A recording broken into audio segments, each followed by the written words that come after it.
Aujourd'hui, Macron, Hulot et le nucléaire. Bienvenue à tous, j'espère que vous allez bien. On commence ce qu'on a retenu du voyage indien d'Emmanuel Macron, c'est l'accent qu'il a mis sur la transition énergétique. Le président français s'est posé, vous allez l'entendre, en ambassadeur de l'énergie solaire. Ici comme en France, le président vante l'importance des énergies renouvelables. Cela fournira à la fois de l'énergie propre, ce qui est une stratégie essentielle pour l'Inde. Il a aussi inauguré une centrale photovoltaïque et promis 1 milliard pour le développement du solaire dans les pays pauvres. Nous visons 1 terawatt d'énergie solaire en 2030.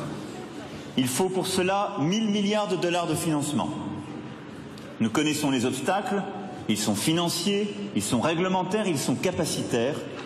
Nous devons donc les lever un par un avec méthode. Voilà le discours du président de la République, Make our planet great again, tout ça, le beau discours en quelque sorte. Mais ce qu'on n'a pas vu lors de son voyage en Inde à Emmanuel Macron, c'est ça. Des manifestants qui demandent au président de la République de rentrer chez lui. Go back Macron, c'est écrit sur les pancartes. Et ce sont des manifestants anti-nucléaires, car pendant qu'il promouvait l'énergie solaire, le président de la République a aussi œuvré, et c'est son côté pragmatique, pour le nucléaire en accélérant la vente de 6 EPR d'EDF, ce qui en fera la plus grande centrale nucléaire au monde. Il y a donc pas mal d'Indiens qui sont mécontents de cette décision-là, un projet particulièrement contesté, vous l'avez vu, et puisqu'on est dans le chapitre des contradictions nucléaires, on va exporter, vous l'avez compris, notre savoir en matière de centrales, et pourtant notre ministre de la Transition énergétique, Nicolas Hulot, était invité ce matin de France Inter et il semblait bien incapable de proposer des solutions concernant les déchets nucléaires. D'avoir des déchets qui ont plusieurs centaines de milliers d'années de vie et qu'on relègue aux générations futures en spéculant sur notre capacité à en garantir la nocivité sur une échelle de temps aussi longue, pour moi c'est une véritable aberration. Maintenant, ils sont là. Rien ne se passera d'une manière irréversible pendant le quinquennat. Donc simplement ce que je veux dire, si on nous propose, et moi je suis vraiment ouvert d'esprit, d'autres alternatives, mais ce qui force est de constater qu'aucun pays n'a trouvé une alternative pour l'instant raisonnable. Et bien maintenant on est au pied du mur et on se retrouve avec ces déchets dont force est de reconnaître qu'ils sont bien embarrassants. Voilà Nicolas Hulot, embarrassé par les déchets embarrassants. Alors les antinucléaires ne contrediront pas évidemment le ministre, surtout pas la France insoumise, qui prône une sortie du nucléaire et qui, pour en parler, a d'ailleurs invité ce monsieur en France. C'est l'ancien Premier ministre du Japon. Bonjour monsieur, il s'appelle Naoto Kan. Mais pourquoi est-ce qu'on l'a invité lui, Naoto Kan? On vous explique. Fukushima, le 11 mars 2011. Une explosion dans le premier des bâtiments réacteurs de la centrale nucléaire numéro 1 de Fukushima.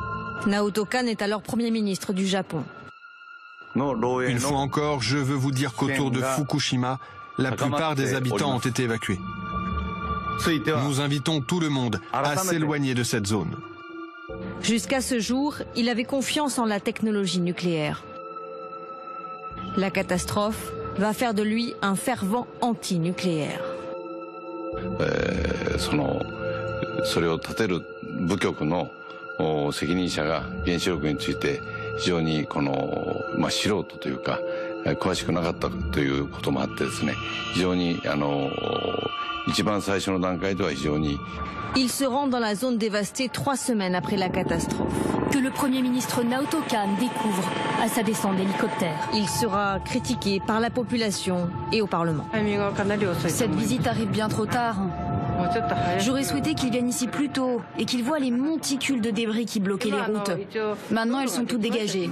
Lui sait que le pire a été évité. 避難しなければならなくなる、そういう可能性があると、そういう最悪のシナリオと呼ばれたシミュレーションの結果が私に、その届きました。結果としては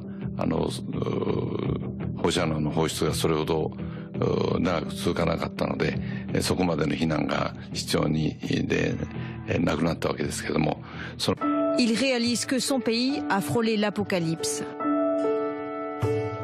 Et il démissionne après avoir fait adopter une loi sur les énergies renouvelables. Aujourd'hui, il combat la remise en service des centrales. Aujourd'hui, un peu plus de la moitié des Japonais sont opposés au redémarrage des centrales. Les manifestants ont même reçu le soutien de Naoto Kan, Premier ministre au moment de l'accident de Fukushima. Arrêtez la reprise du nucléaire, voilà ce que le Premier ministre actuel devrait dire. Merci beaucoup, Adrien.